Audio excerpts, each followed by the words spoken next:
2500 साल ये रहा है, और 2500 साल में कम ज्यादा होता रहा। आज भी 2006 में यूरोप में यही चल रहा है। मैक्सिमम लोग लिव इन रिलेशनशिप में हैं, धर्म पत्नी और पति बनके नहीं है, गर्लफ्रेंड बॉयफ्रेंड हैं, पति पत्नी नहीं है, जो हमारी परिभाषा है ना पति पत्नी की नहीं है। तो वहां फिर होता क्या है? वहां फिर होता यह है कि जब इतने सारे लोगों से इतने तरह के संबंध आप रखें तो सबसे ज्यादा वेनरल डिसीजेस,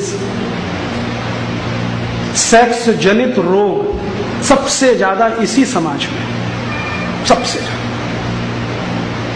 और आजकल तो आप सुनते हैं ना बार बार, वफादार रहो, एक ही पत्नी से संपर्क रखो, नहीं तो ये हो जाएगा, ये हो जाएगा। यूरोप में ये कहानी 2500 साल से ऐसे ही चल रही है। फिर बीच बीच में कुछ लोग ऐसे आए यूरोप में जिन्होंने इसको बदलने की कोशिश की। बीच बीच में उनके समाज में ऐसे लोगों ने जन्म लिया, वो कहने लगे कि ये अच्छा नहीं है, गलत है, इसमें कुछ लिमिटेशंस करो, नियम बांधो, परिवार बनाओ, शादियां करो, शादियों के साथ रहो। ऐसे कुछ लोग आते रहे, लेकिन उनको जिंदा नहीं रहने दिया समाज ने। अब मैं कहानी सुनाता हूं। ऐसे ही एक यूरोपियन व्यक्ति थे जो आज से लगभग 1600 साल पहले यूरोप में पैदा हुए। उनका नाम था वैलेंटाइन, और ये कहानी है 478 एडी। एडी माने ईसा की मृत्यु के बाद, आफ्टर डेथ। आज से लगभग 1300-1350 साल पहले की कहानी। एक वैलेंटाइन नाम के महापुरुष ने जन्म लिया, जो ये कहता था कि हम जो शारीरिक संबंध रखते हैं कुत्तों की तरह से, जानवरों की तरह से, ये अच्छे नहीं है, इनमें से ये खराबी, तो इनको ठीक करो। एक पति एक पत्नी के साथ रहो, विवाह करके रहो, शारीरिक संबंधों को उसके बाद ही शुरू करो। ऐसी ऐसी वो बातें करते थे। और वो वैलेंटाइन महाशय जो नौजवान उनके संपर्क में आते थे उनको यही सिखाते थे। रोज उनका भाषण यही चलता था।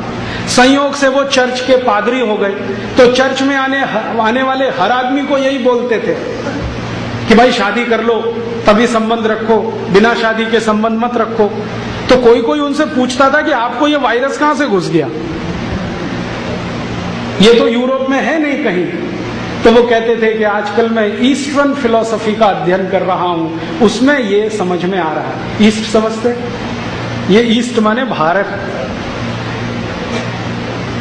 आज से 1600 साल पहले, 1700 साल पहले का भारत, पूरा ईस्ट लगभग वही था।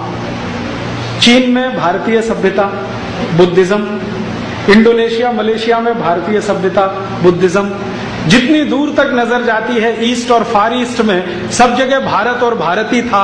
ये बाउंड्री तो अभी बनी।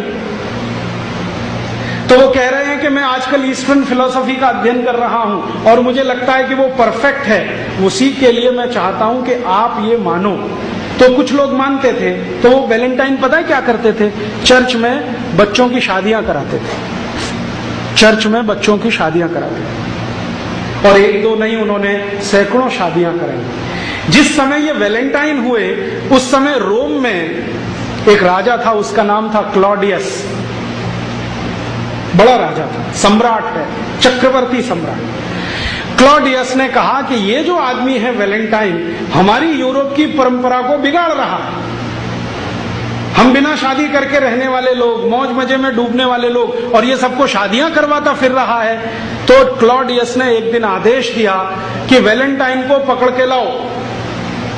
तो गया वैलेंटाइन को पूछा, तुम ये क्या गलत काम कर रहे हो, अधर्म फैला रहे हो, अपसंस्कृति ला रहे हो, हमको ये मंजूर नहीं है, वगैरह वगैरह। तो उसने कहा कि मुझे ऐसा लगता है कि यही ठीक है। तो क्लॉडियस ने उसकी एक न सुनी और उसको फांसी की सजा का आदेश दे दिया। तो 14 फरवरी सन 498 को वैलेंटाइन को फांसी हो गई। आरोप क्या था? कि वो बच्चों की शादियां कराते हैं, इसलिए फांसी हो गई। माने शादी कराना जुर्म है, तो फांसी हो गई। जिस दिन उनको फांसी हुई तो जिन बच्चों ने वैलेंटाइन के कहने पर शादियां की थी, उन्होंने वो दिन वैलेंटाइन डे मनाना शुरू कर दिया। अब ये वैलेंटाइन डे की कहानी है। यूरोप में वैलेंटाइन डे होता है क्योंकि वहां शादी नहीं होती, और जो कर ले वो वैलेंटाइन डे मनाता है। अब भारत में बिना अकल, बिना सोचे, बिना समझे हमने वैलेंटाइन डे चालू कर दिया। स्कूलों में, कॉलेजों में पागलों की तरह से Valentine day, Valentine day, Valentine day. और इस धंधे में बड़ी बड़ी कंपनियां लग गई जिनको ग्रीटिंग कार्ड्स बेचने हैं। वैलेंटाइन डे का ग्रीटिंग कार्ड, वैलेंटाइन डे का गिफ्ट, और वैलेंटाइन डे का तो मिठाई, और वैलेंटाइन डे का तो ये, और वैलेंटाइन डे का वो। और टीवी चैनलों ने धुआंधार उसका प्रचार कर दिया। तो गली मोहल्ले छोटे छोटे बच्चे 10-10, 12-12 साल के वैलेंटाइन डे में फंसे हुए हैं। हाँ, और ऐसे मूर्ख हैं कि वो जो कार्ड भेजते हैं ना, उसमें लिखते हैं would you be my Valentine.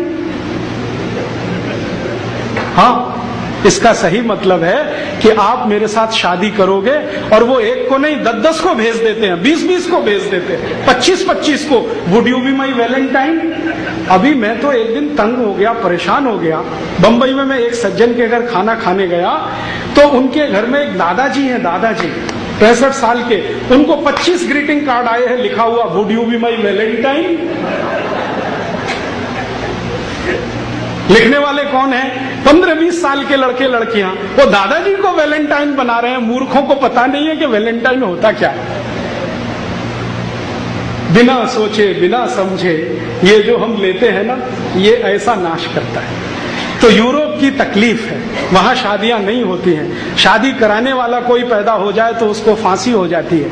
इसलिए वो कभी कभी ऐसे लोगों को याद करने के लिए कुछ सेलिब्रेट करते हैं। हम उनकी नकल करें ये बिल्कुल जरूरी नहीं।